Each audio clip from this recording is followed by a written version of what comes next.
76 में दुनिया का विनाश हो जाएगा।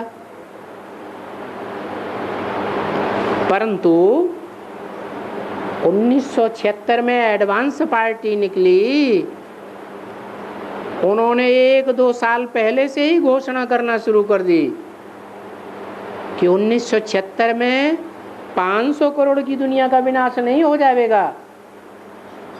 जो ब्राह्मणों की संगम युगी दुनिया है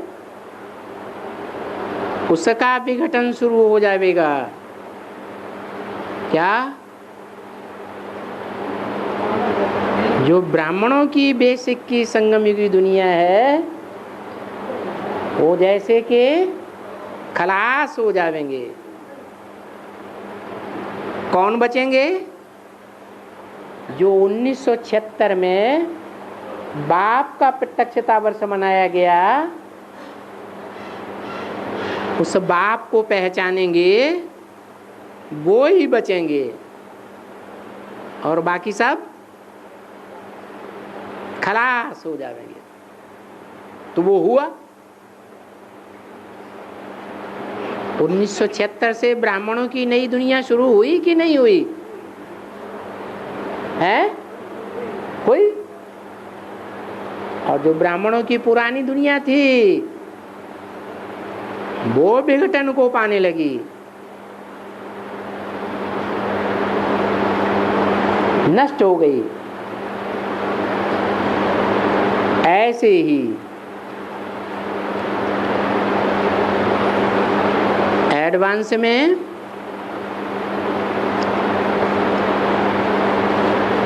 जो ब्राह्मणों की नई दुनिया बनी, उन्होंने फिर घोषणा की कि 2098-99 में द्वापर युग की शूटिंग समाप्त होगी।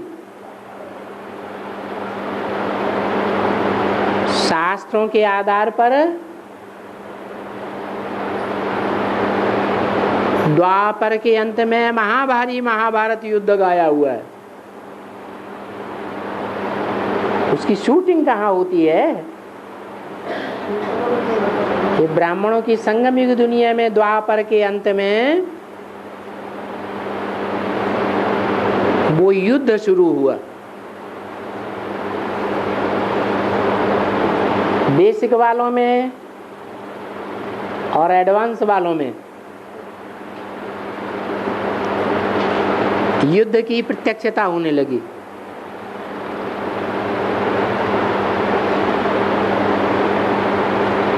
द्वापर में ही दिखाया जाता है कृष्ण का जन्म, और द्वापर में ही कृष्ण महाभारी महाभारत युद्ध कराते हैं।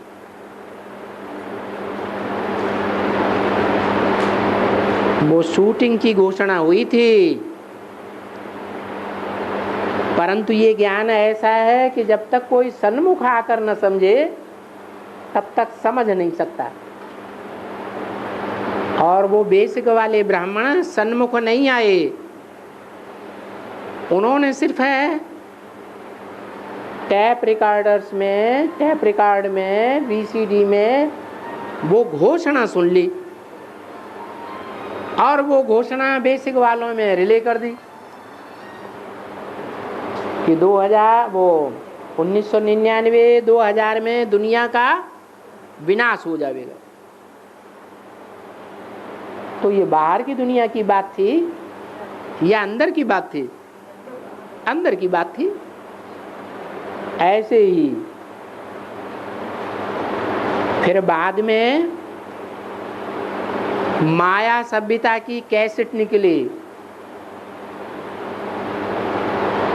उसमें ये घोषणा की गई कि 2012 में दुनिया का विनाश हो जाएगा। तो ब्रह्मा कुमारियों ने भी वो भी एडवर्टाइजमेंट करना शुरू कर दिया, क्योंकि विनाश की घोषणा से उनके जो फॉलोअर्स हैं वो अपनी सारी जिंदगी का कमाया हुआ पैसा ब्रह्मा कुमारियों को दे देंगे। ऐसा ही हुआ। देने वालों ने दिया, लेने वालों ने लिया। लेकिन बाबा की मुरली की बातें सच्ची होंगी या दुनिया वालों की निकाली हुई माया सभ्यता की बातें सच्ची होंगी? बाबा की बातें सच्ची होंगी। 2012 में कोई विनाश नहीं हुआ। हाँ, बाबा ने ये जरूर कहा है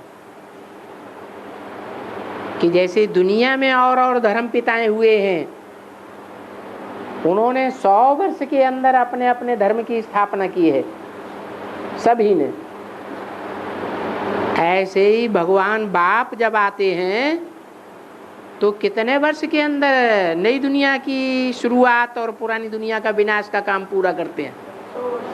100 वर्ष, ज्यादा से ज्यादा। तो 1936 से लेकर के 37 से लेकर के 2036-37 तक सारी दुनिया का विनाश निश्चित है। वो बाबा के महावाक्य हैं। बाबा की मुरली पर विश्वास करना चाहिए। कोई व्यक्ति की बोली हुई बातों पर विश्वास क्यों करना? हमने ज्ञान सूर्य को पहचाना है, भगवान के रूप में जाना है, या भगवान के रूप में ज्ञान चंद्रमा ब्रह्मा को जाना है, या ज्ञान सितारों को जाना है? हमने तो सूर्यवंशी बनने के लिए एक ज्ञान सूर्य बाप को जाना है, उसी को माना है। और ज्ञान सूर्य ने ब्रह्मा के मुख से जो वाणी बोली, हम उसी को मानेंगे। हम किसी की बात सुनने वाले नहीं हैं। और आपने 2000 की बात किससे सुन ली? ब्रह्मा कुमारियों से सुन ली। बाबा ने बोला ब्रह्मा कुमारी कोई राजा कुमारी बनेगी, कोई प्रजा कुमारी बनेगी। तो जिन ब्रह्मा कुमार कुमारियों ने दुनिया के विनाश की घोषणा 2000 की, वो प्रजा बनने वाली हैं कि राजा बनने वाली हैं? वो सब प्रजा बनने वाली हैं। अब लक्ष्मी नारायण कब होंगे? बाबा ने तो बोला था इन लक्ष्मी नारायण का जन्म कब हुआ? आज से 10 वर्ष कम 5000 वर्ष हुए। 1966 की वाणी है। उस हिसाब से 1976 में लक्ष्मी नारायण का जन्म साबित होता है। तो वो लक्ष्मी नारायण जब जन्म लेते हैं तो उनको राधा कृष्ण कहेंगे, प्रिंस प्रिंसेस कहेंगे, या लक्ष्मी नारायण कहेंगे? प्रिंस प्रिंसेस हुए। बड़े होने में, विश्व की बादशाही का राज्य लेने में टाइम तो लगेगा ना। तो वो टाइम बता दिया कि तुम बच्चे जो लक्ष्मी नारायण बनते हो, उनको नर से नारायण और नारी से लक्ष्मी बनने में कितना समय लगता है?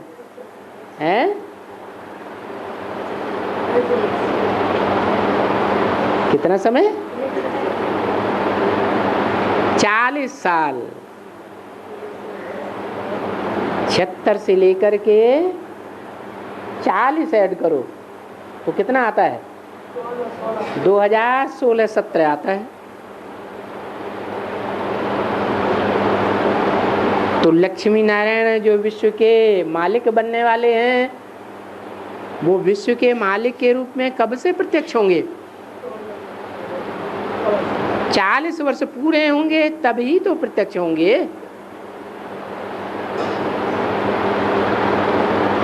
उससे पहले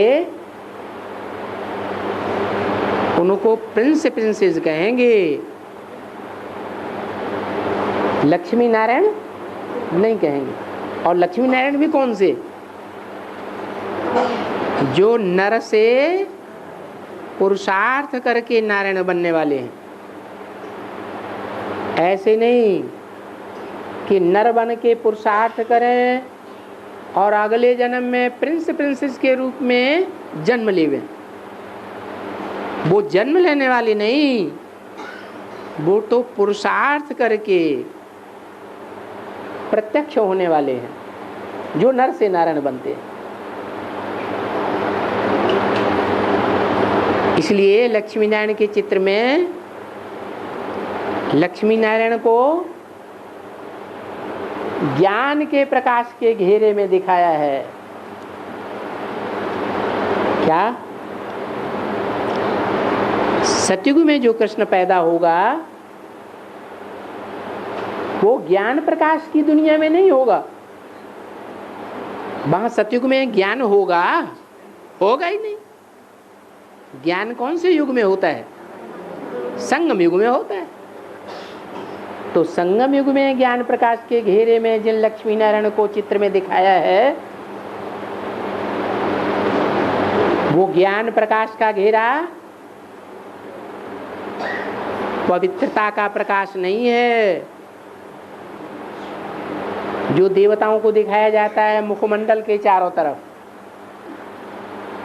ये तो सारा का सारा शरीर ही उनका ज्ञान प्रकाश के अंदर है, अर्थात उनका सारा जीवन ही ज्ञान प्रकाश में है। और वो ज्ञान प्रकाश किसका प्रकाश है? ज्ञान सूर्य का प्रकाश है, चंद्रमा का प्रकाश नहीं है। और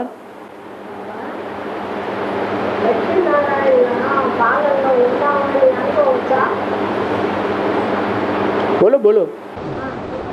अभी हम लक्ष्मी नारायण के पालन में हैं, ऐसे समझ सकते हैं क्या? लक्ष्मी नारायण की पालना में है, माना हम ये समझें कि हम शिव बाबा की पालना में नहीं है। और शिव बाबा पालन, शिव बाबा पालना देने वाला है, या जो लक्ष्मी नारायण बनने वाले हैं नर और नारी, वो हमको पालना देते हैं। మనకి పాలన ఇచ్చేది శివబాబా గాని నరసింహనారాయణ నారాయణ లక్ష్మి అయ్యేటువంటి వాళ్ళు పాలన కాదు కదా। కాబట్టి మనం ఇప్పుడు ఏమనుకోవాలి? శివబాబా పాలనలో ఉన్నాం అనుకుంటే మంచిది। చెప్పారు కదా, నారాయణ అన్న, రామ అన్న, విష్ణు అన్న అంతా నేనేను అన్నారు కదా, బాబాని అన్నారు కదా। ఈ నాలుగు ఒకటే నాలుగు ఎవరికో नारायण कहना, राम कहना, कृष्ण कहना सब एक बाबा के बारे में है ना। जो नारायण कहें, राम कहें, सब एक के बारे में है, लेकिन जिस एक के बारे में है वो अभी पुरुषार्थी नर है कि पुरुषार्थ संपन्न हो गया, पूरा हो गया। ఎవరైతే అనుకుంటున్నారో ఆత్మ పురుషార్థం చేస్తూ ఉన్నదా సంపన్నమైంది। क्या है? संपन्न बन गया बोल रहे हैं, संपन्न बन गया बोल रहे। संपूर्ण हो गए। फिर मुरली में ये क्यों कहा तुम बच्चों को तमो प्रधान से सतो प्रधान बनने में 40 वर्ष लगेंगे? మీరు తమో ప్రధానం నుంచి సతో ప్రధానం కావాలంటే 40 సంవత్సరాలు పడుతుంది మురళి ఎందుకు చెప్పారు? కాబట్టి సంపన్నం కాలేదు अरे झूठ बोला। 40 నుంచి 50 చెప్పారు కదా। ఈరోజు మురళిలో వచ్చింది కనుక 40-50 సంవత్సరాలు అని చెప్పారు కదా। 76 40 సంవత్సరాలు 2016 17 ఇంకో 10 సంవత్సరాలు చెప్పారు, 40-50 సంవత్సరాలు పట్టొచ్చు అని। కాబట్టి 50 సంవత్సరాలు 2017 2027 అదే కదా అక్కడ అడిగారు। ఇప్పుడు 2000లో పురితవద్దుని బ్రహ్మకుమారీలు చెప్పారా? ఒకవేళ బ్రహ్మకుమారీలు చెప్తే మీరు బ్రహ్మకుమారిని అడిగారు అవుతుందా అని? లేదు కదా. అయితే ఇక్కడ ఏదైతే చెప్పడం జరుగుతుందో షూటింగ్లో జరుగుతుండే ఉండే విషయమే, కానీ మన యొక్క బ్రాహ్మణ ప్రపంచంలో జరిగే విషయమే కానీ బయట ప్రపంచానికి సంబంధం లేదు. మనం బయట అనౌన్స్ చేయాల్సిన అవసరం లేదు అని అర్థం. మీరు చెప్పి అడిగిన దాని ప్రశ్నకి సమాధానం, మీరు బ్రహ్మకుమారిలు ఏదైతే చెప్పారో దాని అనుసారం నడుచుకునే వాళ్ళ, శివబాబా చెప్పింది నడుచుకునే వాళ్ళ. అప్పుడు దాన్ని మర్చిపోండి. శివబాబా ఒక్కడే సత్యం అన్నప్పుడు ఆయన చెప్పిన మాటే సత్యము, మిగతా వాళ్ళందరూ చెప్పింది అసత్యం. శివబాబా బ్రహ్మ తనువు ద్వారా ఏదైతే మురళీలు చెప్పారో ఆ మురళీల గురించే మనం పూర్తిగా అర్థం చేసుకోవాలి, ఫాలో చేయాలి. ఏదైతే చెప్పారో 1976లో కూడా ఇషారా ఇచ్చారు, లక్ష్మీనారాయణుల జన్మ 10 సంవత్సరాలు తక్కువ 5000 సంవత్సరాల క్రితం జరిగింది అని. అంటే 66వ సంవత్సరంలో జరిగినటువంటి వ్యక్తివాణిలో వచ్చినటువంటి పాయింట్ అది. దాని అనుసారంగా 1976లో పరమాత్మ యొక్క లక్ష్మీనారాయణ యొక్క ప్రత్యక్షం జరిగింది. అది ఎంతమంది జరిగింది? కొద్దిమంది మాత్రం జరిగింది. బ్రహ్మకుమారిల యొక్క సమూహం పెడుతున్నప్పటికీ వాళ్ళల్లో కొద్దిమంది మాత్రమే పరమపిత పరమాత్ముడిని గుర్తించారు, లక్ష్మీనారాయణ గుర్తించారు. వాళ్ళ యొక్క సమూహం తయారైంది. వినండి పూర్తిగా, మధ్యలో ఎందుకు అడ్డం ఆడతారు? చెప్పేది కరెక్ట్గా వినండి, అర్థం చేసుకోవాలనుకుంటే. ఇప్పుడు ఏంటంటే 1976లో ఎవరైతే లక్ష్మీనారాయణ గుర్తించారో వాళ్ళు మాత్రం ఒక సమూహం అయ్యారు, మిగతా వాళ్ళని ఏమైపోయారు? వదిలేశారు వాళ్ళని, వాడు వినాశం అయినట్టేగా. అదేవిధంగా షూటింగ్ పీరియడ్లో కూడా ద్వాపరయుగ షూటింగ్ అప్పుడు కొన్ని ఆత్మలు డిక్లేర్ చేశారు ఈ విధంగా వినాశం జరిగిపోద్దని. బయట ప్రపంచంలో ఉండే మాయ ప్రపంచంలో ఉండేవాళ్ళు కూడా 2012లో మహావినాశం అవుతుందంటే బ్రహ్మకుమారులు డిక్లేర్ చేశారు. అంటే ఏం చెప్పారు? మీ దగ్గర ఉన్న సంపన్నంతా మాకు తెచ్చిచ్చేసేయండి, అదంతా వినాశం ఉపయోగపడదు, తెచ్చేస్తే మాకు ఉపయోగపడుద్ది అని ఆ డబ్బులను తెప్పించుకున్నారు, అయిపోయింది. కానీ వినాశం జరగలే. మురళీ మహావాక్యాలు ఎక్కడా లేదు 2012లో వినాశం జరుగుతుందని. కాబట్టి ఏదైతే బాబా చెబుతారో దాని మీద అటెన్షన్ పెట్టేవాళ్ళు మిగతా వాటి జోలికి వెళ్ళరు. మేము ఆ రోజు చెప్పాము, ఇప్పుడు లక్ష్మీనారాయణ తయారయ్యారంటారా? ఇప్పుడు అక్కయ్య అడిగారు, సమాధానం చెప్పారు కదా. ఇప్పుడు ఈరోజు చర్చ అంతా అదే కదా, లక్ష్మీనారాయణులు ఇప్పుడు తయారైపోయారా? ఇప్పుడు లక్ష్మీనారాయణ పాలనలో ఉన్నారా, లేకుంటే శివబాబు పాలనలో ఉన్నారు మీరు అని అడుగుతాం. ఎవరి పాలనలో ఉన్నాం మనం? శివబాబు పాలన.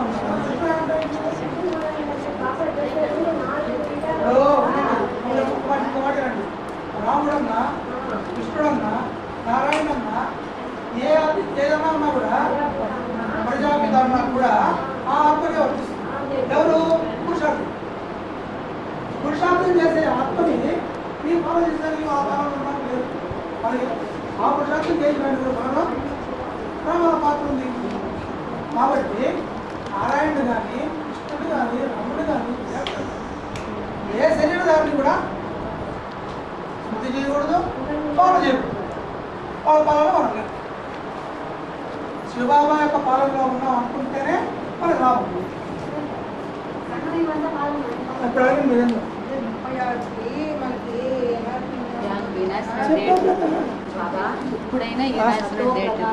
వినాశము డేట్ అనేది అన్ని ధర్మాల వాళ్ళు కూడా వాళ్ళ ధర్మాలు స్థాపించినప్పుడు 100 సంవత్సరాలు వాళ్ళ ధర్మాలు స్థాపన చేశారు. ఇక్కడ బాగా వచ్చినప్పుడు కూడా ఆ 100 సంవత్సరాలనే తీసుకుంటారు. 1936లో ఈ యొక్క సంగమయుగం మొదలయ్యి షూటింగ్ స్టార్ట్ అయింది. ఎన్ని సంవత్సరాలు ఉంటుంది మరి? అన్ని ధర్మాల వాళ్ళు 100 సంవత్సరాలు చేస్తే మనం కూడా 100 సంవత్సరాలు చేస్తాం. కాబట్టి ఆ 100 సంవత్సరాలు లెక్కేసుకుంటే 1936 నుంచి 37 సంవత్సరాలు స్టార్ట్ అయినటువంటి ఇది ఎప్పుడు పూర్తి అవుతుంది? 100 సంవత్సరాలు వేసుకుంటే 2037కి అయిపోతుంది. దాని గురించి ఈరోజు బాబా లెక్క చెప్తారు. మురళీలో ఆ విషయం కూడా చెప్పారు. లక్ష్మీనారాయణుడుగా తయారవడానికి 40 నుంచి 50 సంవత్సరాలు పడుతుంది. 76 నుంచి 40-50 సంవత్సరాల్లో లక్ష్మీనారాయణుడుగా తయారవడానికి టైం పడుతుంది అని. అంటే 2027 వరకు లక్ష్మీనారాయణుడుగా తయారవుతారు. తయారైన వాళ్ళ యొక్క వాళ్ళని గుర్తించడము, వాళ్ళని ఫాలో చేయడము, ఇవన్నీ కూడా అప్పుడు తయారైపోతారు. మిగతా వాళ్ళకి వినాశం అయిపోతూనే ఉంటారు.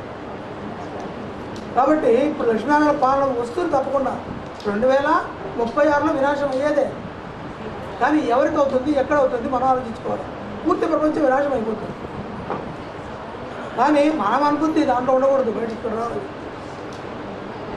बहुत लंबा लंबा मत करो, जितना वो पूछते हैं उसी का अनुवाद करो, ज़्यादा नहीं। अब आपने क्या गलत बोल दिया हमें तो पता ही नहीं चला, इसलिए जितना वो बोलते हैं बाबा के क्लास में उसी का शब्द से अनुवाद करो बस। जितना बाबा बोलते हैं उसका अनुवाद तेलुगु में करो, इसके अलावा नहीं बोलना है। हैं? लंबा लंबा बोलेंगे तो फिर इस कैसेट को दूसरे लोग, दूसरे भाषा भाषी सुनेंगे नहीं, कहेंगे ये नहीं चाहिए। ये माता जी एक प्रश्न पूछा, जो भी पूछे, ये माता जी ने भी एक प्रश्न पूछा, जो भी पूछे आप उसका अनुवाद करके हमें बताइए। हाँ जी, और समाधान हो गया है। जो पुरुषार्थी जीवन है वो नर है, मनुष्य है, न देवता है न भगवान है। और जो नर है, नारी है, वो पुरुषार्थ करते हैं तो किसकी पालना में है? नर से नारायण बनने के लिए शिव बाबा की पालना में है या नारायण की पालना में है? शिव बाबा की पालना में। हम भी शिव बाबा की पालना में, तुम भी शिव बाबा की पालना में। हाँ, क्लास में कोई मॉनिटर हो सकता है क्या? पढ़ने वाले स्टूडेंट्स में कोई मॉनिटर हो सकता है, बाकी टीचर कौन है? एक शिव बाबा है। और सत्व प्रधान बनने में 40 या 50 वर्ष का समय तो दिया है, वो फर्स्ट आत्मा के लिए है या सभी के लिए है?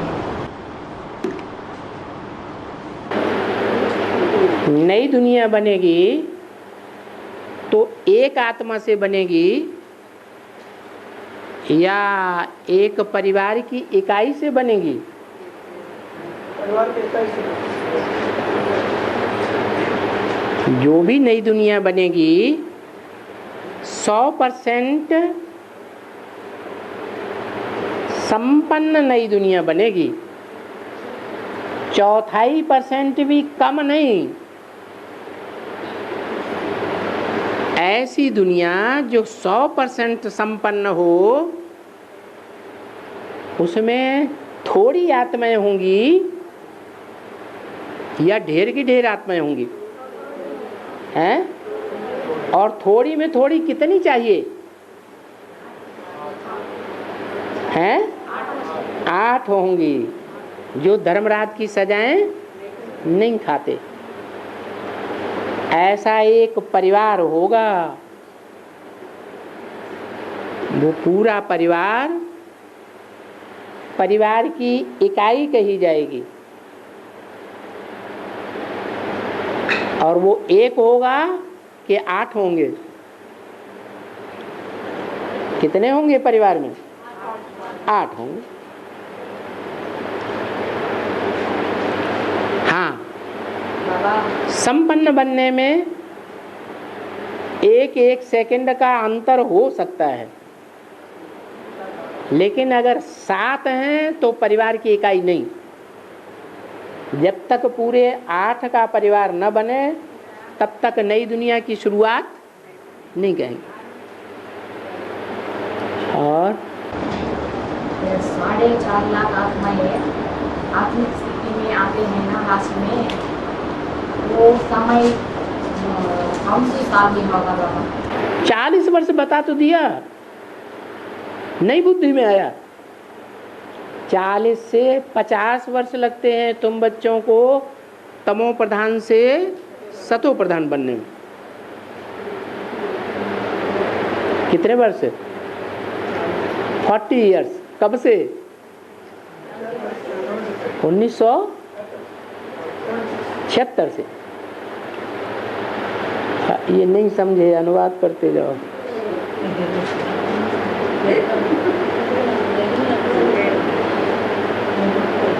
वो पूछ रहे हैं कब से?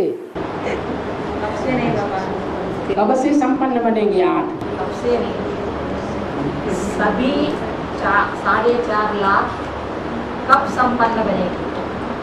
4.5 लाख प्रजा है कि राज परिवार है, क्या है?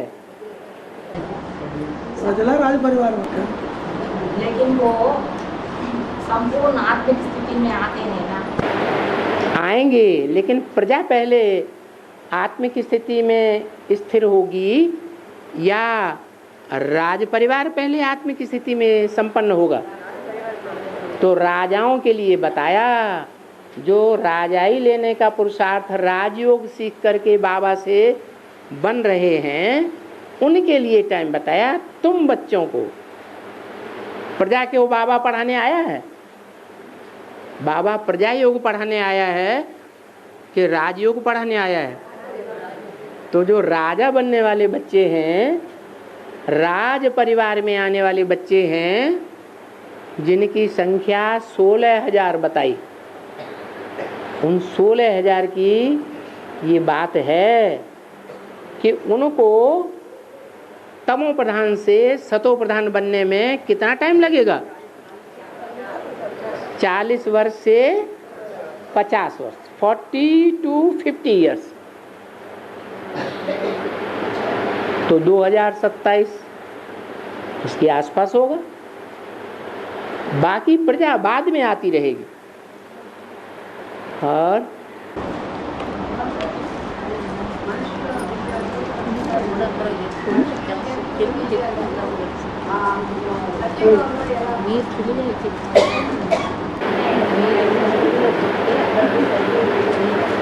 धीरे धीरे आप कान में कह देंगे, पीछे जो बोल रहा है उसकी सुनेंगे कि नहीं? బాబా ఇప్పుడు చెప్పింది 16,108 మంది మాత్రమే. 16,000 మందిని ముందు పెట్టుకొని వాళ్ళకి 40-50 సంవత్సరాలు అవుతుంది సంపన్నం కావడానికి చెప్తారు. ఎందుకంటే బాబా వచ్చింది ప్రజాయోగం నేర్పించడం కాదు, రాజయోగం నేర్పించడం కోసం. కాబట్టి రాజులయ్యేటువంటి ఆత్మల కోసమే ఈ విషయం చెప్తారు. 40-50 సంవత్సరాలు అవుతుందని.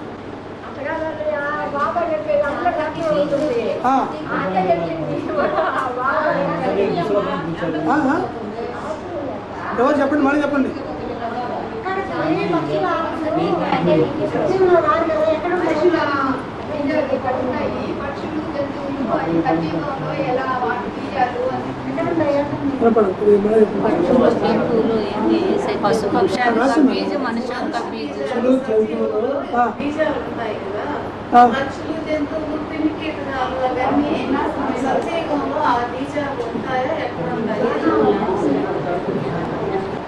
कृमि कीड़े मकोड़े सभी होते हैं ना, आपका है? कृमि कीड़े मकोड़े आत्माओं के बीज होते हैं, सच्चों में होता है नहीं? कीड़े मकोड़े, पक्षी, पंछी, सब ये जीव जंतु है ना बाबा, सभी आत्माओं के बीज। जो सतयुग होगा उसमें सतो प्रधान प्राणी होंगे कि तमो प्रधान प्राणी होंगे दुखदाई? तो ये मक्खर और मक्खी और ये मांस खाने वाले जो गीदड़ हैं, हिंसा करने वाले, वो सब होंगे क्या नई दुनिया में? कि सुखदाई होंगे?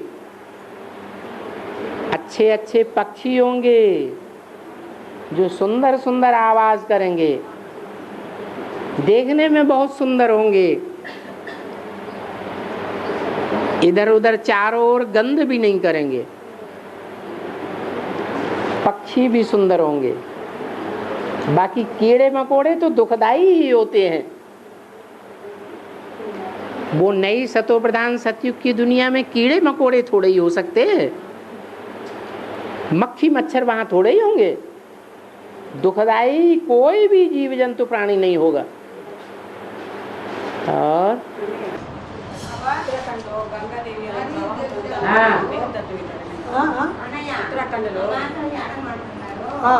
బాబా ఫస్ట్ స్టార్టింగ్ వినాశనం విదేశాల్లో కదా అవుతారన్నారు, విదేశాల్లో స్టార్టింగ్ అవుతారన్నారు వినాశనము. మరి తప్పని కాదు, మరి బద్రీనాథ్ కేదార్నాథ్ పోయారు కదా యాత్ర. ఇప్పుడు జరిగింది భారత్ వినాశనము, జనానికి ఎలా పోయారు కదా, అది కారణమేమి అడగమంటున్నాను. ఎందువల్ల విదేశాల్లో అన్నారు కదా బాబా గారు, बाबा विनाश तो विदेश में शुरू होता है ऐसे बोल हैं? दिया। विदेश से ही विनाश शुरू होता है ऐसे बोल दिया ना। विदेश से क्यों? ये कहाँ कहा विदेश से विनाश शुरू होता है? बाबा ने तो कहा महाभारत गृह युद्ध पहले होगा, बाद में चतुर्थ विश्व युद्ध होगा। झाड़ के चित्र में देखो, ऊपर 2 जगह विनाश दिखाया गया है, एक कोने में फिर दूसरे कोने में।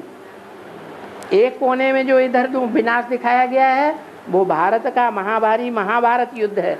3 सेनाएं दिखाई गई हैं, यादव, कौरव और पांडव, और वो है यादवों का विश्व युद्ध है। पेट में से जिनके मूसल निकलते हैं, मिसाइल्स, घर बैठे दुनिया का विनाश कर सकते हैं, वो चतुर्थ विश्व युद्ध होगा। तो भारत से पहले विनाश ज्वाला प्रज्वलित होगी या विदेश से प्रज्वलित होगी? విదేశాల నుంచి వినాశ జ్వాల ప్రజ్వలిస్తుందని ఎవరు చెప్పారో అది కరెక్ట్ కాదు. కానీ భారతదేశంలోనే గృహ యుద్ధం వస్తుంది, వినాశ జ్వాల ఇక్కడే ప్రజ్వలిస్తుంది, భారత్లోనే వినాశం అవుతుందని చెప్పి మొదలవుతుంది చెప్పున్నారు.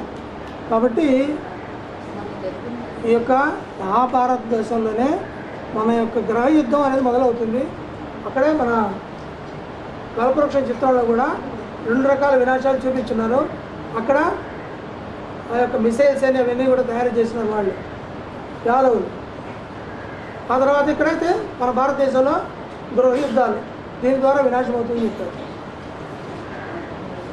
और केदार में नदी गंगा नदी का बाढ़ आ गया ना अभी, पूछ रहे हैं? गंगा जी में विनाश की बाढ़ नहीं आई, यमुना नदी में आई। जहाँ से यमुना नदी निकलती है केदारनाथ से निकलती है। तो केदारनाथ जहाँ है वहाँ यमुना नदी का कनेक्शन काली नदी से है। काली नदी से काला पानी होगा या गंगा की तरह गोरा पानी होगा? तो वो काली नदी जैसी नदी है जिसकी मिट्टी चिपकने वाली होती है। ये देह अभिमान की मिट्टी है क्या? वो यमुना जिसके कनेक्शन में आकर के देह अभिमान की नदी बन कर के कनेक्शन में आती है, वो देह अभिमान बढ़ाएगी घटाएगी? बढ़ाती है। उसकी चिकनी मिट्टी होती है। और गंगा की मिट्टी रेतीली होती है, कितनी भी शरीर में थोप लो और थोड़ा सा पानी डालो सारा साफ। तो वो इस्लाम धर्म से कनेक्टेड नदी है। कितने धर्म हैं मुख्य? 4 मुख्य धर्म हैं। चारों मुख्य धर्म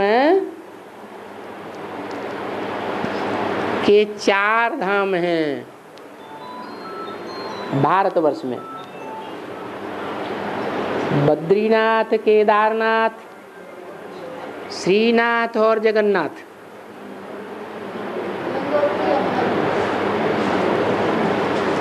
गंगोत्री अलग बद्रीनाथ की तरफ से और यमुनोत्री अलग केदारनाथ की तरफ से। तो जो केदार धाम है वो यमुना से कनेक्टेड है। यमुना नदी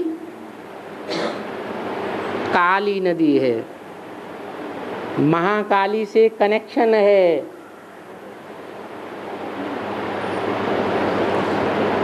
महाकाली अज्ञान सुनाएगी, काला ज्ञान सुनाएगी, काला ज्ञान जल देगी या ज्ञान सुनाएगी? है काला ज्ञान सुनाती है। वो कौन सा धर्म है? जिसमें बहुत काले बन जाते हैं। अफ्रीका के काले बहुत प्रसिद्ध हैं। कौन से धर्म के हैं? सब इस्लाम धर्म से कनेक्टेड है। तो इस्लाम धर्म के लिए मुरली में बोला है, ये इस्लामी पहले मरेंगे। क्या कहा? पहले मरेंगे। दुनिया में तो शरीर से मरने की बात होती है, और ज्ञान मार्ग में देह भान से मरने की बात है। तो अब ये टाइम बताया, अभी भी दुनिया में भक्ति मार्ग आगे चल रहा है या ज्ञान मार्ग आगे चल रहा है? तो भक्ति मार्ग की शूटिंग दिखाई पड़ रही है केदारनाथ में, कि इस्लाम धर्म वाली जो आत्माएं हैं वो बूढ़म बोड़ हो रही है। बूढ़म बोड़ बाढ़ आती है तभी तो होता है। नदियों में बाढ़ आती है, कब आती है? जब बाढ़ आती है तो नदियों के पानी में मिट्टी मिल जाती है या नहीं मिल जाती है? ये देह अभिमान की मिट्टी जब ज्ञान जल में मिल जाती है तो जल दूषित हो जाता है। जो जल के अंदर जीव जंतु हैं उनको कुछ भी दिखाई नहीं पड़ता, जैसे कि अंधे हो जाते हैं।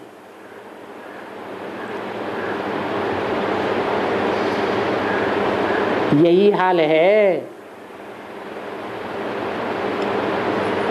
ये ज्ञान का। दुनिया की हर चीज पहले सतो प्रधान होती है और बाद में तमो प्रधान होती है। ज्ञान भी पहले सतो प्रधान और बाद में तमो प्रधान। तो कौन सी आत्माओं के लिए ज्ञान सबसे पहले तमो प्रधान बन जाता है?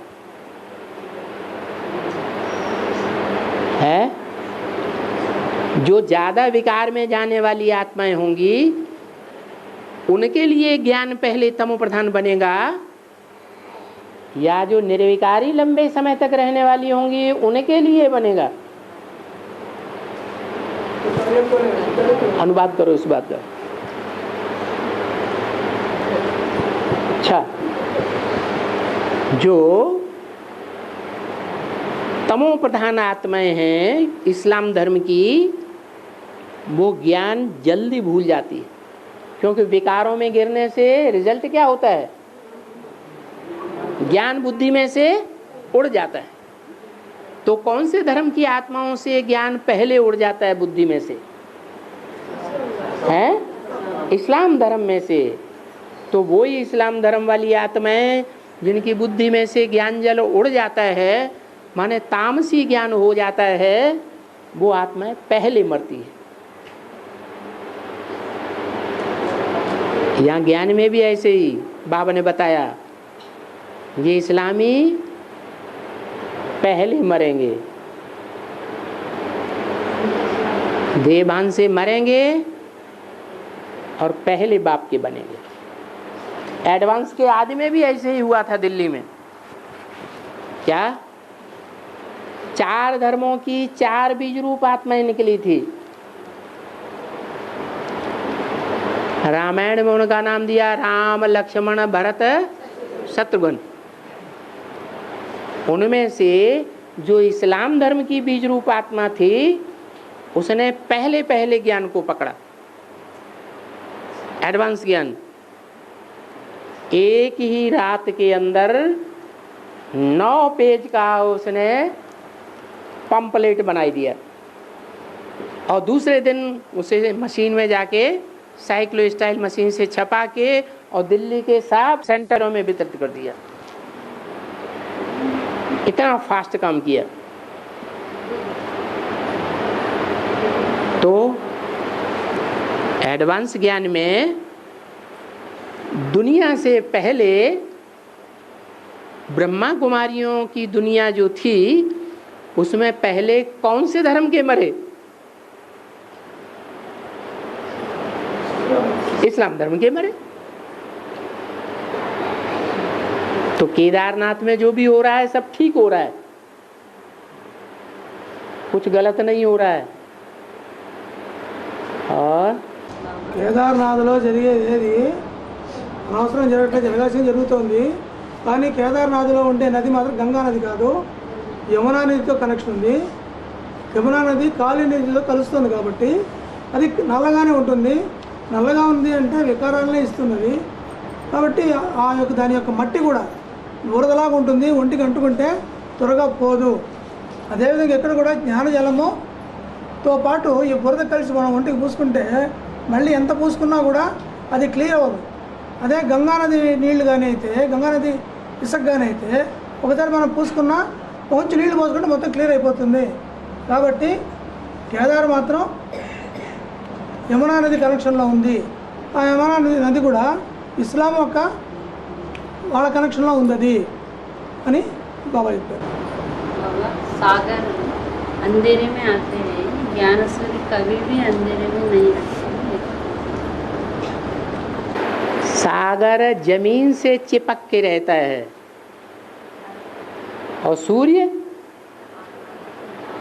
जमीन से सदैव दूर रहता है। तो ज्ञान सूर्य कौन सी आत्मा है और ज्ञान सागर कौन सी आत्मा है? ज्ञान सूर्य शिव है, सदैव ऊंची स्टेज में है, सारी दुनिया को रोशनी देता है। और सागर वो जब आता है तो ज्ञान सागर में प्रवेश करता है। वो सागर पृथ्वी के चारों ओर फैला हुआ है, पृथ्वी से जुड़ा हुआ है। पृथ्वी किसे कहा जाता है? धरणी को। धरणी कौन है ज्ञान में? कन्याएं माताएं धरणी है। तो जो ज्ञान की धरणी है वो ज्ञान की धरणी ज्ञान किससे लेती है? ज्ञान सागर से लेती है। ज्ञान सागर अलग है, ज्ञान सूर्य अलग है। और జ్ఞానంలో కొత్త ఆత్మలు శరీరం ధరిస్తుంటారు కదా, వాళ్ళు కాంతికాయ అవుతారా, ప్రతిగోని పడతారా? అంటే కాంచనకాయ అవుతారా? కంచెలకాయ అవుతారు. శరీరం వదిలిన ఆత్మల, శరీరం వదిలిన ఆత్మ.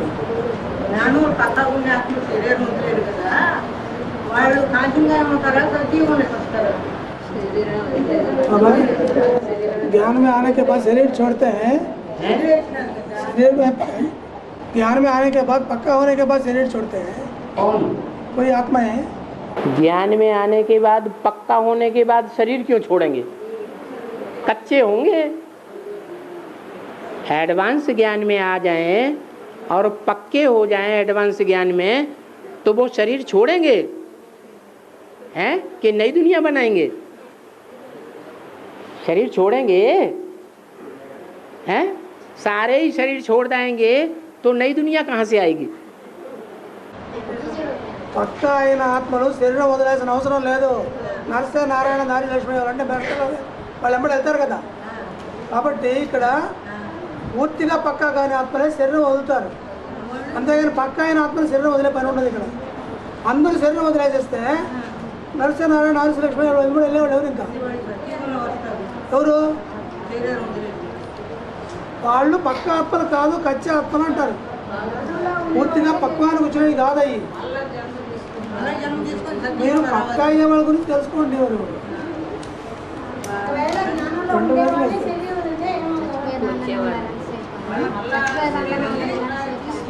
తీసుకున్నారు కదా, వాళ్ళు సత్యంలోకి వస్తారా అంటున్నా. నాకు అర్థం కాలేదు. చెప్పండి. కొత్త ఆత్మలు ఉన్నారు, సర్వీస్ కూడా చేస్తున్నారు, వాళ్ళు శరీరం వదిలినారు, వాళ్ళు జన్మ తీసుకున్నారు. ఓకే, పక్కాగా ఉండే ఆత్మలు శరీరం వదలరు అంటారు బాబా. వదిలినారు కదా, వదిలేదంటే వాళ్ళు కచ్చగా ఉన్నారని అర్థం. మంచిగా ఉన్నారు. సజీవులకు వస్తారా, కాంతిగా అవుతారా? जो कच्चा आत्मा है अभी शरीर छोड़ दिया ना बाबा. हाँ, जो ज्ञान में कच्चे हैं और वो कच्चे होने के कारण वो हाँ एडवांस में आने के बाद ज्ञान में कच्चे हैं वो ही शरीर छोड़ते हैं. जो ज्ञान में पक्के होंगे वो शरीर नहीं छोड़ेंगे. जो शरीर छोड़े हैं आत्माएं वो सत्युग में जन्म लेंगे या नहीं यहाँ जन्म लेके कंजर गाय बनेंगे.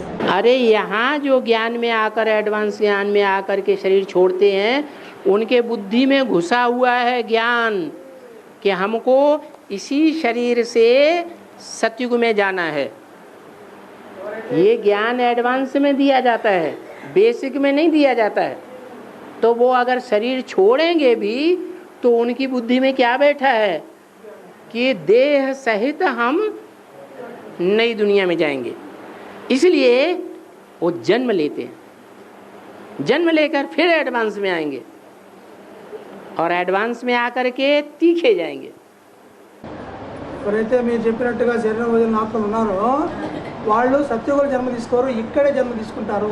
ఎందుకంటే వాళ్ళ బుద్ధిలో ఉంది నేను ఈ శరీరం ద్వారానే ఆ యొక్క ప్రపంచ స్వర్గానికి సత్యుగానికి వెళ్ళాలి నేను అనే ఆలోచన ఉంది. కాబట్టి ఆ యొక్క దాని అనుసారంగానే వాళ్ళు జన్మ తీసుకొని పురుషార్థంలో తీక్షణంగా వెళ్ళి సత్యుగులకు వెళతారు. ఇక్కడే కంచులుగా అవుతారు వాళ్ళు. మీ మాటలు మధ్యలో మాట్లాడబాకండి.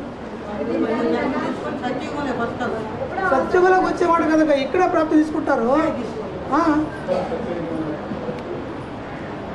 బాబా ఏమో ప్రాప్తి ఇక్కడ తీసుకుంటారంటే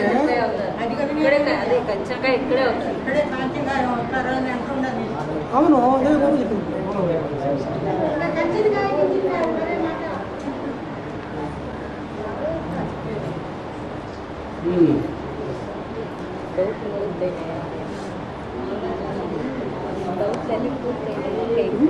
అక్కయ్య డౌట్లన్నీ పూర్తయి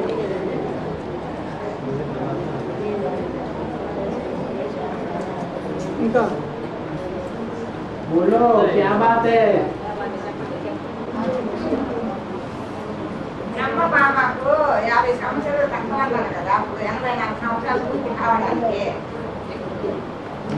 84 జన్మలు తీసుకున్నప్పుడు 50 సంవత్సరాలు తక్కువ అన్నారు బ్రహ్మ బాబా. 2020కి 19కి 50 పూర్తి అయిపోతుంది ఆయన శరీరం వదిలేసి. మన ఎప్పుడు జన్మ తీసుకుంటున్నాడు బ్రహ్మ బాబా? ब्रह्मा बाबा को 50 साल कम हो गया ना, तो ब्रह्मा बाबा को 50 वर्ष कम हो गए. हाँ, तो 2020 को 50 पूरा हो जाएगा ना. 2020 को 2020 में क्यों? 2000 वो 1968 के बाद शरीर छोड़ दिया है ना. 1968 के बाद 2000 तक 32 साल हुए ना, है ना. कितने साल हुए? 32 साल. और कितने साल रह गए 50 वर्ष में? 22 साल रह गए. 22 ईयर्स. तो ये 2000 के बाद 22 ईयर्स और जोड़ दो तो कितना आया? 2022 के बाद ब्रह्मा बाबा की सोल संपन्न बनेगी या नहीं बनेगी?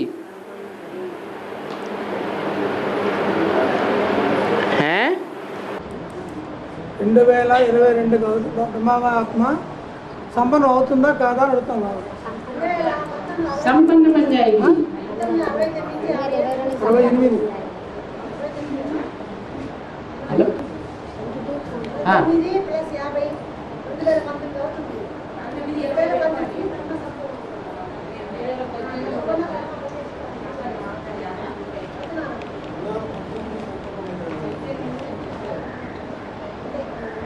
उन्नीस 1969 में बाबा ने छोड़ दिया ना, शरीर छोड़ दिया ना. बाबा ने शरीर छोड़ दिया. वो तो 18 जनवरी को छोड़ा. 18 दिन निकाल दो. 18 दिन निकाल दो, 68 को गिन लो।